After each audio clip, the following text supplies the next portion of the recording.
Assalamualaikum warahmatullahi wabarakatuh. Alhamdulillahi wa kafa wa usalli wa usallim ala sayyidina Muhammadinil Mustafa wa ala alihi wa ashabihi ahli sidqi wal wafa. Yang saya hormati para pemirsa dimanapun Anda berada. Pertama-tama marilah kita panjatkan puja syukur kita kehadirat Allah Subhanahu wa Ta'ala. Salawat bertangkaikan salam semoga selalu tercurah limpahkan kepada pahlawan revolusi Islam, yakni Nabi Muhammad sallallahu alaihi wasallam, serta pada para keluarganya, sahabatnya, dan umatnya sekalian. Hadirin yang berbahagia, pada kesempatan kali ini saya akan membawakan sebuah pidato dengan judul Pemuda, Agen Perubahan Pendidikan Sebuah Bangsa.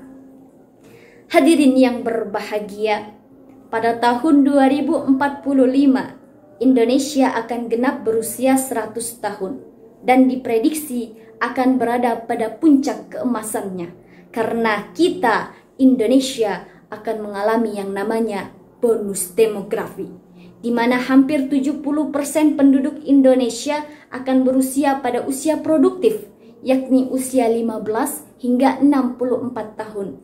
Maka peran serta para pemudanya sangat dinantikan demi mewujudkan Indonesia Emas 2045. Kenapa harus pemuda? Karena setiap peristiwa signifikan yang berada di negeri kita hampir seluruhnya bentukan para pemuda. Maka dari itu dapat kita katakan bahwasanya negeri ini berdiri karena kaum muda, sejarahnya sejarah angkatan muda. Bahkan di dalam Quran surah An-Nahl ayat 120 Allah Subhanahu wa Ta'ala berfirman mengenai sosok pemuda, yakni potret Nabi Ibrahim kala ia muda. Ia seorang pemuda yang gigih lagi berani menegakkan tauhid di tengah-tengah para penggiat syirik pada kala itu. Ayat tersebut berbunyi, A'udzu billahi minasyaitonir rajim. Inna Ibrahim kana ummatan qanitan lillahi hanifan wa lam yakum minal musyrikin. Shadaqallahul azim. Hadirin yang berbahagia, Islam kokoh berdiri juga karena para pemudanya. Mereka ikut serta dalam dakwah dan perjuangan Nabi Muhammad sallallahu alaihi wasallam. Maka sepatutnya Islam di masa mendatang itu tergantung para pemudanya, lebih baik atau lebih buruk. Begitu juga sebuah bangsa dan sebuah negara. Maka dari itu peran pemuda dapat menjadi bonus demografi atau malah menjadi bencana demografi. Hadirin yang berbahagia, sejarah telah mencatat bahwasanya para pemuda telah lebih dulu menggiat dalam hal pendidikan. Bahkan pada zaman sejak sebelum kemerdekaan. Salah satu contohnya ialah Taman Siswa yang ada di Yogyakarta dan juga organisasi Budi Utomo. Pendidikan menempati posisi yang sangat strategis dalam pembangunan sebuah bangsa. Maka dari itu peran pemuda sangat dibutuhkan dalam hal pendidikan. Bahkan di dalam Al-Quran ayat yang pertama kali turun ialah Quran surah Al-Alaq ayat 1 hingga 5 yang berkenaan dengan pendidikan. Hadirin rahimakumullah. Maka dari itu zaman yang semakin berkembang ini, teknologi yang semakin canggih ini ditambah dengan istilah Indonesia Emas tahun 2045 memegang peranan penting bagi kita para pemuda untuk berkontribusi minimal mengoptimalisasi peran pendidikan Indonesia agar kita menjadi pemuda yang bisa berupaya memajukan Indonesia ini.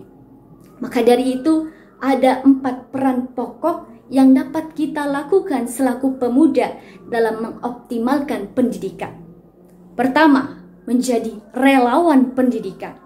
Kita sebagai pemuda dapat berkontribusi baik waktu, tenaga, dan pikiran untuk mencerdaskan bangsa, Bukan hanya di lingkup sekitar kita saja, namun juga sampai ke pelosok Nusantara.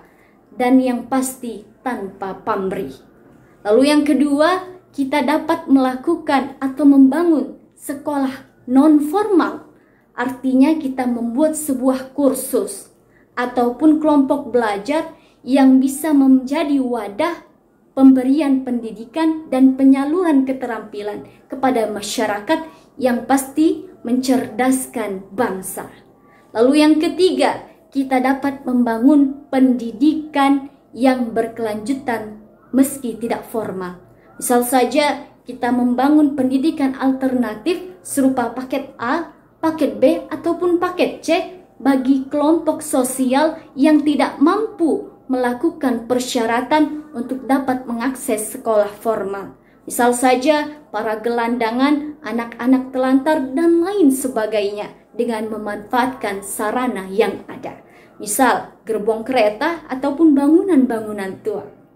Lalu cara kita yang keempat ialah memanfaatkan teknologi. Kita bisa membagikan konten-konten, tulisan-tulisan di berbagai media sosial bahkan di tempat umum yang pasti dapat menggiatkan para masyarakat untuk mencetak mengenai pendidikan yang berkualitas. Kita dapat menyadarkan mereka betapa pentingnya pendidikan. Hadirin rahimakumullah.